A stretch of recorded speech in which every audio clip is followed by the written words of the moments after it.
What is going on, my friends? Merry Christmas, happy holidays. We're about to enter into a new year. 2023 is upon us. But first, we've got football games to be played, including that of Alabama versus Kansas State in the Sugar Bowl. And who better to break that down than my good friend, Mike, the real McCoy. What's going on, Let's Mike? get it. How I'm good. are you? I'm good. I missed you guys. It's been a while. I feel like it's been a hiatus over here. I missed you guys, so I'm glad to be back.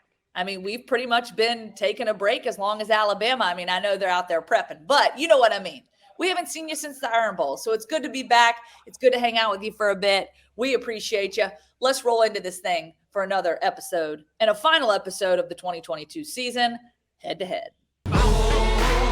Let's go now, oh, oh, now, oh, let's go now, oh, can't stop us, oh, let's go now, oh, now, oh.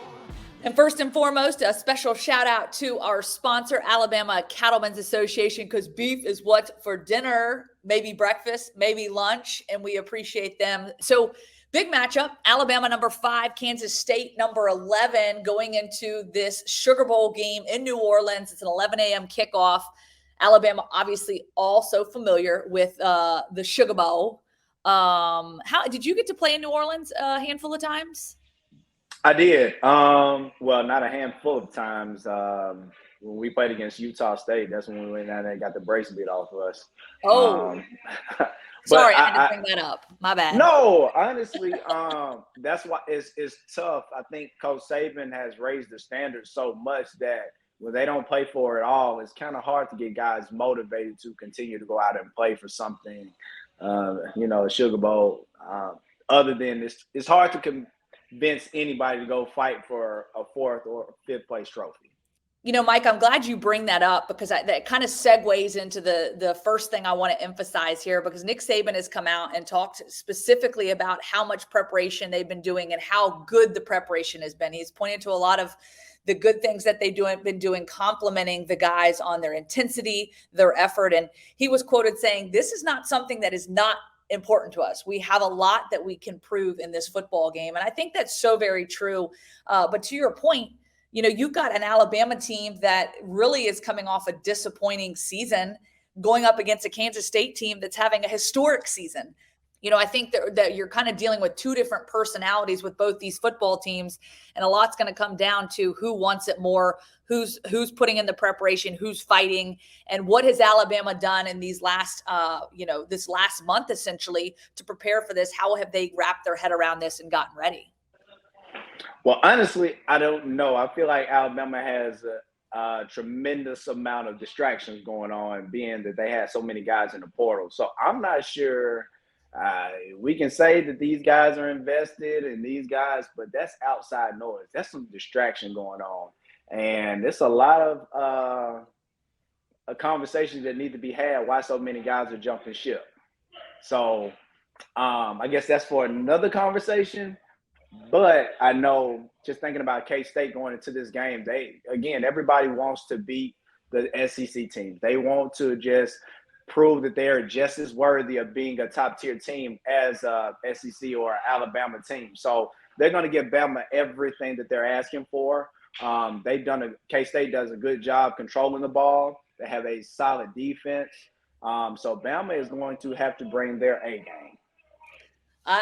I don't disagree with you. And I think that Alabama certainly gets good news, and quarterback Bryce Young coming back, linebacker Will Anderson. I think there was some questions around whether or not they would make this game or they would opt out, just based on the fact that they will likely be top first-round draft picks. And so kind of what does that look like? And then you mentioned the distractions, right? The transfer portal. 15 guys jumped in the transfer portal. 5 of those guys on offensive line, 5 of those receivers. Like, whoa, what's happening here? And that's just something unique and different that we don't see for Alabama. Of course, they cleaned up shop with the recruiting, the early recruiting signing period there. So obviously that balances out some of those question marks, I guess. But one of my biggest questions coming into this, and this goes back to when I had Alabama the second to last week of the season going into the Iron Bowl game, Nick Saban specifically said that one of the key things that really hurt them was the fact that Bryce Young, his injury, and you talk throughout the season how significant that injury was. He wasn't really able to practice with those guys, and they really had to control his reps. And so he wasn't able to build that chemistry with those wide receivers, especially like you would have liked him to or been able to, especially in previous seasons. And so, I think that was a big question mark coming into like the final leg of the season, why Alabama was kind of having that difficulty really producing on offense. And so that really becomes my big question is, did they use this time? Were they able to utilize this time? Was Bryce Young healthy enough that they were able to rep out as much as they needed to really get the reps with the receivers, even some of the younger receivers, to try and build some, some depth at that position and obviously build up that chemistry? Because let's be real, this Kansas State defense, as you mentioned, is pretty darn good, averaging, giving up just 20.1 points per game this season, best in the Big 12, and they rank 17th in the country. So big question for me is that chemistry. Do you think a month is a long enough time for them to get it right, Mike? Well, I'm pretty much wondering the same thing, Lauren. But I guess my biggest question is, this is where you're kind of in camp mode, where you're in between games, where you get a chance to see what the younger guys are going to bring to the table. What does the future hold? And with so many guys coming in and out, it's a lot of missing pieces. So I'm not sure exactly how well that chemistry is going to mesh. So if I got 15 guys that transferred out, and how many? I'm almost certain. Did they have 3 or 4 receivers transfer? 5 receivers. That's a lot. Recorded. Yeah. Those are a lot of bodies. So, who do we have? Kobe Prentice, Burden. Who else? There's a lot of questions. You're running down this depth chart, and I'm sitting here like scrambling, like, where's the depth chart? Because I do have a lot of those same questions, especially with those guys checking out. Who are going to be your go-to receivers? And of course, we mentioned the offensive line also being a key piece to that and building that chemistry. And while obviously, you really can't afford, number one, any injuries, but number two, who are they going to be cycling in and out to get that experience? I think you make a really good point. I guess following suit on that is the play calling going to be different? I pray it is. We don't have, this is like, again, we run 7 plays. We run basic offense. Hopefully we get a chance to see some creativity. Hopefully we see some play action. Hopefully we see some plays designed for specific players, because we do have some electric guys on the offense that did not transfer. Yep. So far as the defense is concerned, I think that they will come up to par. Hopefully them linebackers, they show up and not hugging everybody. Don't give anybody no Christmas gifts. Let's go into the new year as the old Bama. That's what I'm looking for. That's what you're pushing. I love it. Well, it's going to be, a difficult challenge. Obviously, on the defensive side of the football, you're going up against one of the top running backs, Deuce Vaughn. He's had quite a career, has a huge decision to make. Obviously, he keeps reiterating, I'm not making that decision. I'm focusing on this game.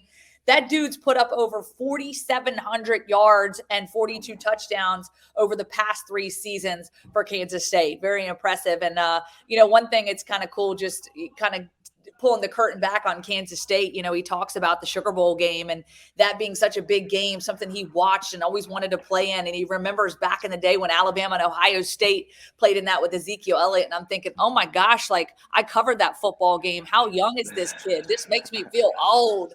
Like, you're talking about that game like you're a kid when you watch that. Whoa, hello. Right. But obviously a lot to play for there. And then, Mike, here is the other question I have, and you can weigh in on this, because Alabama has struggled at times, number one, with the dual threat quarterbacks, but number two, who are they going to be defending this time? Because Adrian Martinez came in from Nebraska.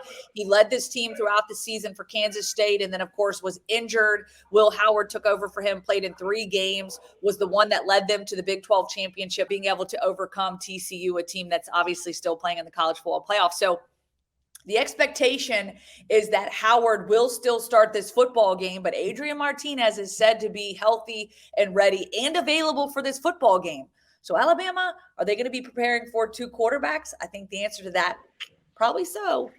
They should. I think you definitely have to have somebody that's spying on the quarterback the entire game.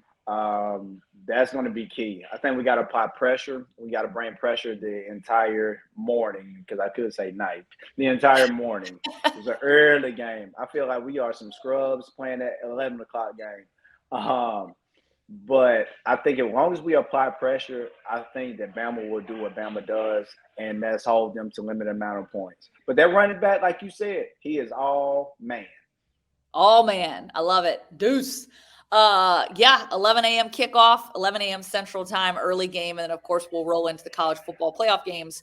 So prediction time. All right. So one of the key differences with these two teams is, again, Alabama coming off a finish, trying to finish a disappointing season. Kansas State coming off one of its best seasons in school history. Whichever team shows up ready to play, I think, wins this one.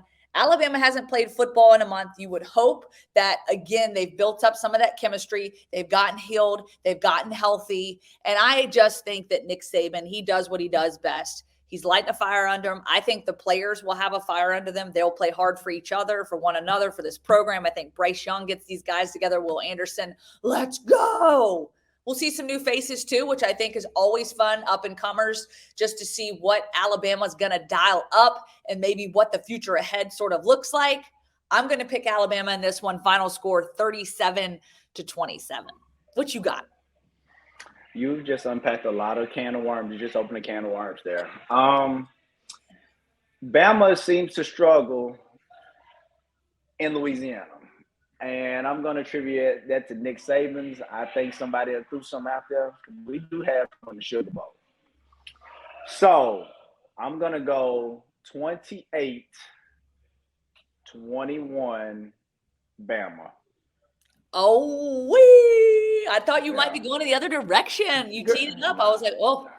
whoa. We ain't going to do that. I pray that we come to play, and hopefully we go into the new year, new team. I love it. Sounds good, Mike. You are awesome. I appreciate you. Happy holidays to you and your family. Likewise. Happy New Year. It's been fun. It's been real. A big thank you to our sponsor once again, Alabama Cattlemen's Association. And a big thank you all for watching and being a part of this all season long. Without you, head-to-head wouldn't be what it is. So thank you so much for watching. Happy holidays to all of you. Happy New Year. And y'all be safe out there. Peace. Brought to you by Alabama Beef Farmers and Ranchers.